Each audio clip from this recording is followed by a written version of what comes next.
그렇다면 고대 그리스인들이 상상했던 저승은 어떤 모습이었을까요? 온갖 시련으로 가득했던 이집트의 두아트와는 달리 그리스의 지하 세계는 오히려 최종 목적지에 가까웠습니다. 이것이 바로 하데스와 아누비스의 핵심적인 차이입니다. 대부분의 신화에서 하데스는 심판관이 아니었습니다. 그는 왕이자 통치자, 즉 행정가였습니다. 그는 아내 페르세포네와 함께 흑단으로 된 왕좌에 앉아 자신의 왕국을 통치했습니다. 그의 임무는 질서를 유지하고 새로운 영혼을 받아들이고 그리고 기존의 영혼이 밖으로 나가지 못하게 막는 것이었습니다. 이 일은 문을 지키는 그의 새머리개 케르베로스가 엄격하게 감시했습니다. 하지만 영혼을 직접 심판하는 일은 다른 존재들의 몫이었습니다. 이는 매우 중요한 점입니다. 하데스는 심판권을 위임했습니다. 그는 심장을 저울질하거나 고백을 듣는 일을 하지 않았습니다. 그는 최고의 권력자였지만 검사이자 판사 역할을 겸하는 인물은 아니었습니다. 바로 이 점이 그를 정의 실현 과정 자체에서 더욱 분리된 인물로 만듭니다. 그는 시스템의 보증인이었을 뿐 직접적인 집행자는 아니었습니다. 한편으로는 이는 권력 분립으로 볼 수 있으며 이는 곧 잘 발달된 법률 체계의 징표입니다. 다른 한편으로는 이는 그가 개별 영혼의 운명에 대한 직접적인 책임을 면하게 해줍니다. 그렇다면 과연 하데스의 명계에서는 누가 심판을 담당했을까요? 이 영예롭고도 막중한 임무는 세 명의 반신, 즉 미노스, 라다만티스, 그리고 아이아코스가 맡았습니다. 이 세 명은 모두 생전의 지혜와 정직함, 그리고 공정한 통치로 이름을 떨쳤던 왕들이었습니다. 미노스는 크레타의 전설적인 왕이었고 라다만티스는 법전으로 유명했던 그의 형제였습니다. 그리고 아이아코스는 아이기나 섬의 왕이었는데 그가 워낙 독실하여 신들조차 그의 기도에 귀를 기울일 정도였다고 합니다. 그들이 죽은 후 즈스는 그들의 청렴결백을 믿고 그들을 지하세계의 심판관으로 임명했습니다. 이들은 하데스의 왕국 입구에 앉아 도착하는 모든 영혼을 심판했습니다. 라다만티스는 아시아에서 온 영혼들을, 아이아코스는 유럽에서 온 영혼들을 심판했습니다. 그리고 미노스는 특별히 복잡하거나 논쟁의 여지가 있는 사건에서 최종적인 결정권을 가졌습니다. 즉, 고대 그리스의 정의 시스템은 기계적인 절차에 의존한 것이 아니라 한때 인간이었던 이들의 지혜와 경험에 기반을 두었던 것입니다. 말하자면 이들은 사회에서 가장 존경받았던 구성원들로 이루어진 배심원단과 같다고 볼 수 있습니다. 그렇다면 이 심판은 과연 어떤 방식으로 이루어졌을까요? 이집트 시스템과는 달리 이 절차에 대한 명확하게 기록된 설명은 훨씬 적습니다. 진실을 재는 저울이나 마법의 깃털 같은 것도 없었죠. 심판관들은 망자가 살아생전 행했던 모든 행동을 기반으로 사건을 심리했습니다. 영혼은 모든 지상의 훈장, 지위를 벗어던진 채 완전히 벌거벗은 상태로 그들 앞에 섰습니다. 이는 법 앞에서 만인이 평등하다는 것을 상징했습니다. 심판관들은 고인의 일생 전체, 좋든 나쁘든 모든 행적을 꿰뚫어 볼 수 있었습니다. 그리고 이러한 종합적인 분석을 토대로 최종 판결을 내렸습니다. 다만 그 심판 기준은 이집트의 42가지 죄악처럼 명확하게 성문화되어 있지는 않았습니다. 무엇이 영웅적인 행위였을까요? 또 무엇이 용서받지 못할 악행이었을까요? 많은 부분이 오롯이 심판관들 자체의 재량에 달려 있었던 것으로 보입니다. 이러한 유연성은 행위의 맥락과 동기를 깊이 고려할 수 있게 했지만 동시에 시스템을 주관적으로 만들기도 했습니다. 아무리 현명한 심판관이라 할지라도 그들 역시 자신의 과거와 견해를 가진 한때 인간이었던 존재들이었으니까요. 그들의 결정은 객관적인 측정보다는 심판관 개인의 지혜에 근거하고 있었던 것입니다. 그렇다면 가능한 판결은 어떤 것들이 있었을까요?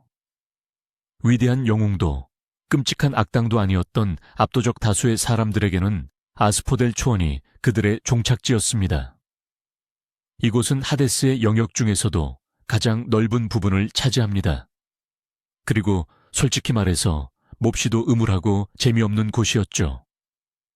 끝없이 펼쳐진 들판에는 희미하고 아무런 향도 맛도 없는 아스포델 꽃들만이 무성하게 피어 있었습니다. 이곳에서 육신을 잃고 형체 없는 그림자로 변한 영혼들은 목적 없이 이리저리 배회하며 속삭이고 한탄할 뿐이었습니다. 그들은 자신의 외형은 유지했지만 지상의 삶에 대한 기억과 거의 모든 감정을 상실했습니다. 이것은 처벌이라기보다는 그저 무무였습니다. 끝없이 이어지는 회색빛의 단조로운 존재. 호메로스는 오디시스가 저승으로 내려갔을 때 아킬레스의 영혼을 만났다고 기록합니다. 아킬레스는 그에게 차라리 이승에서 가장 비천한 머슴이 되는 것이 죽은 자들 사이에서 왕이 되는 것보다 낫다고 말했습니다. 대다수 사람들의 이러한 운명은 고대 그리스인들이 처벌 자체보다도 망각과 개성 상실을 얼마나 두려워했는지를 보여줍니다. 중립적이면서도 지극히 우울한 결말인 셈이죠. 하지만 생전의 끔찍한 죄악, 특히 신들을 거스르는 대죄를 저지른 이들에게는 전혀 다른 운명이 기다리고 있었습니다. 이들은 타르타로스로 보내졌습니다. 그곳은 저승에서 가장 깊고 음침한 시면으로 땅이 하늘 아래에 있는 만큼이나 땅속 깊은 곳에 자리 잡고 있었습니다. 타르타로스는 티탄들처럼 신에게 패배한 적들을 가두는 우주의 감옥인 동시에 필멸의 죄인들에게 영원한 고통을 안겨주는 장소였습니다. 그리고 바로 이 지점에서 그리스 신화의 상상력이 폭발적으로 발휘됩니다. 타르타로스의 형벌은 단순히 잔인한 수준이 아니었습니다. 정교하고 개인 맞춤형이며 영원히 지속되는 고통이었습니다. 신들을 모독한 탄탈로스 왕은 영원히 물속에 서 있는 형벌을 받았습니다. 그가 물을 마시려 할 때마다 물은 사라졌고 손을 뻗으면 과일이 달린 가지는 위로 솟아올랐습니다. 신들을 속인 시시포스는 거대한 바위를 산 정상까지 영원히 굴려 올려야 했지만 그 바위는 정상에 다다를 때마다 다시 아래로 굴러떨어졌습니다. 이것은 단순한 응징이 아니라 그들의 죄의 본질을 완벽하게 반영하는 영원하고 자각하는 고통이었습니다. 그리스 신화의 체계는 악을 완전히 소멸시키지 않았고 그 악에게 영원한 고통을 안겨주는 방식으로 처리했습니다. 하데스가 다스리는 명계에도 과연 낙원이 있었을까요? 네, 있었습니다. 바로 엘리시움, 즉 엘리시온 평야라고 불리는 곳이었죠. 그곳은 해가 언제나 빛나고 시원한 미풍이 불어오는 아름다운 공간이었습니다. 영웅과 의로운 사람들이 향연을 즐기고 대화를 나누며 스포츠 경기를 벌이는 곳이었죠. 이집트의 이알루 평야와 완벽하게 대칭되는 개념이었습니다. 하지만 여기에는 아주 중요한 한 가지 단서가 붙습니다. 엘리시움에 들어가는 것은 극도로 어려웠습니다. 처음에는 오직 영웅이나 반신 혹은 신들과 직접적인 혈통관계가 있는 자들만을 위한 곳이었기 때문입니다. 다시 말해 이곳은 일반 필멸자들에게는 사실상 문이 닫힌 엘리트 클럽이었습니다. 그들이 아무리 올바르게 살았다고 하더라도 말입니다. 다만 시간이 흘러 후기 신화로 가면서 아주 덕망 높은 사람들, 철학자나 시인들까지도 엘리시움 입장이 허용되기 시작했습니다. 그러나 여전히 그곳은 선택받은 자들을 위한 장소였습니다. 정직한 농부라도 노력과 선행으로 천국의 자리를 얻을 수 있었던 이집트의 체계와는 달리 그리스의 체계에서 낙원은 철저히 특권이었습니다. 이는 곧 개인의 공로보다 혈통이나 출신이 훨씬 중요했던 그리스 사회의 귀족적 성격을 그대로 반영하는 것입니다. 이제 이 두 심판 시스템을 직접적으로 비교해 봅시다. 첫 번째이자 가장 중요한 핵심은 바로 객관성 대 주관성의 대립입니다. 아누비스 시스템은 객관적이고 거의 과학적인 원리에 기반합니다. 저울은 거짓말을 하지 않습니다. 마하트의 깃털은 무게가 일정합니다. 심장이 깃털과 균형을 이루거나 그렇지 않거나 둘 중 하나입니다. 이 절차는 표준화되어 있으며 심판의 의견에 영향을 받지 않습니다. 아누비스는 그저 공정한 집행자일 뿐입니다. 반면 그리스의 시스템은 3명의 심판관의 결정에 전적으로 의존합니다. 물론 그들은 당대 가장 현명한 사람들이었지만 결국 그들 역시 자신만의 정의에 대한 이해를 바탕으로 판결을 내리는 인간으로 남습니다.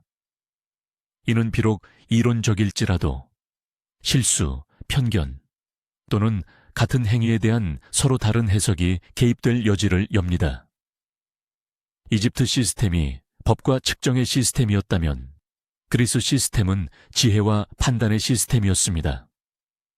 그리고 공정성 보장이라는 측면에서 볼 때 측정 장치는 아무리 현명한 심판관이라 할지라도 항상 그보다 더 신뢰할 수 있습니다. 두 번째 비교 항목은 바로 처벌의 본질입니다. 완전한 소멸과 영원한 고통 중 무엇이 더 인간적일까요? 이집트인들은 악이 존재할 가치조차 없다고 봤습니다. 만약 마하트의 율법에 반하는 삶을 살았다면 그는 존재 자체에서 완전히 지워집니다. 끔찍하지만 최소한 끝은 있습니다. 반면 그리스의 접근 방식은 훨씬 더 잔혹합니다. 타르타로스 타르타루스는 끝없는, 의식 있는 고통의 장소입니다. 영혼은 단순한 처벌을 넘어 종종 가학적이고 교묘한 방식으로 고안된 영원한 고문에 시달립니다. 현대적 휴머니즘의 관점에서 볼 때 죄인에게 주어지는 이집트의 잊혀질 권리는 그리스의 영원한 지옥 개념보다 훨씬 덜 잔인하게 느껴집니다. 이집트 시스템은 소멸로 벌하지만 그리스 시스템은 끝없는 고통으로 벌합니다. 이런 점에서 더 공정한 시스템을 선택하는 것은 명백해 보입니다. 그리스인들은 악이 영원히 고통받기를 원했지만 이집트인들은 그저 악이 사라지기를 원했던 것입니다. 세 번째로, 그리고 이것도 매우 중요한 점인데 바로 천국의 접근성입니다. 앞서 언급했듯이 이집트의 이하루 들판은 사회적 지위와 관계없이 올바른 삶을 산 모든 이에게 열려 있었습니다. 이것이야말로 진정한 영적 능력주의, 스피리추얼 메리토크래시였습니다. 모두에게 영원한 축복을 얻을 실질적인 기회가 있었고 그 기회는 오직 자신의 행동에만 달려있다는 것이 바로 공평함이었습니다. 반면 그리스의 엘리시움, 일리시움은 적어도 그 초기 형태에서는 철저하게 귀족적인 낙원이었습니다. 그곳은 엘리트들, 즉 영웅이나 신들의 친족들만을 위해 마련된 곳이었죠. 아무리 덕이 높은 평범한 사람이라도 기껏해야 따분하고 음울한 아스포델 들판에나 갈 수 있었습니다. 이는 근본적인 기회의 불평등을 보여줍니다. 보상이 태어날 때부터 선택된 이들에게만 허락되는 시스템은 온전히 공정하다고 볼 수 없습니다. 이런 점에서 이집트의 사후세계 시스템은 훨씬 더 민주적이었고 모든 사람에게 희망을 주었습니다. 자, 정의를 위한 이 숙명의 대결에서 우리의 최종 판결을 내릴 때가 왔습니다. 하데스는 악인이 아니었습니다. 그는 비록 엄격했지만 공정한 통치자였으며 자신의 왕국에 지혜와 권력 분립에 기반한 사법 체계를 세웠습니다. 그의 심판관들은 청렴했으며 처벌은 비록 잔혹할지언정 마땅한 대가였습니다. 그러나 그의 시스템은 주관적이었고 특권층 중심적이었으며 가장 극단적인 형벌의 형태에서는 믿을 수 없을 만큼 잔혹했습니다. 한편 아누비스는 완전히 다른 시스템의 일부였습니다. 바로 객관성, 투명성, 그리고 만인의 평등에 기반한 시스템이었습니다. 그의 저울은 모두에게 동등한 기회를 제공했습니다. 그의 낙원은 모든 의로운 자들에게 열려 있었습니다. 그리고 그의 최고의 처벌은 비록 절대적이었지만 악을 영원한 고통에 처하게 하는 대신 우주 자체에서 악을 제거하는 것이었습니다. 그는 단순한 심판관이 아니라 모든 영혼의 조력자이자 인도자였습니다. 따라서 우리가 단순히 질서가 아닌 가장 순수한 형태로 구현된 정의를 찾는다면 이 대결의 승자는 아누비스입니다. 그의 시스템은 더 일관적이었고 더 인도적이었으며 궁극적으로 평범한 사람들에게 훨씬 더 공정했습니다. 두 위대한 신화의 깊은 곳을 들여다보니 고대 사람들이 정의를 얼마나 다르게 인식했는지 알 수 있었습니다. 한쪽에는 현명한 심판관이 있지만 주관적인 결정과 선택받은 자들만의 낙원을 제공하는 그리스 모델이 있고요. 다른 한쪽에는 완벽하게 작동하는 기계와 같아서 객관적인 저울과 명확한 법규가 모두에게 공평한 기회를 주며 각자의 운명을 결정했던 이집트 모델이 있었습니다. 아누비스는 단순한 죽음의 신이 아니라 놀라울 만큼 치밀하고 공정한 법률 시스템을 설계한 설계자로 우리 앞에 나타납니다. 반면 하데스는 질서를 중시하는 강력한 왕이었지만 그의 왕국은 지상의 사회적 불평등을 그대로 반영하고 있었죠. 바라건대 이번 여정이 여러분에게도 저만큼이나 흥미로웠기를 바랍니다. 시청해 주셔서 대단히 감사합니다. 이번 영상이 좋으셨다면 좋아요를 눌러주시고 채널을 구독해 주세요. 저희의 다음 신화 탐험을 놓치지 않으실 겁니다. 자, 이제 여러분께 중요한 질문을 드릴 시간입니다. 여러분은 어떤 신의 심판 시스템이 더 공정했다고 보십니까? 아누비스의 완전한 망각일까요? 아니면 하데스 타르타로스의 영원한 고통일까요? 여러분의 의견을 댓글로 남겨주시면 정말 흥미롭게 읽어보겠습니다.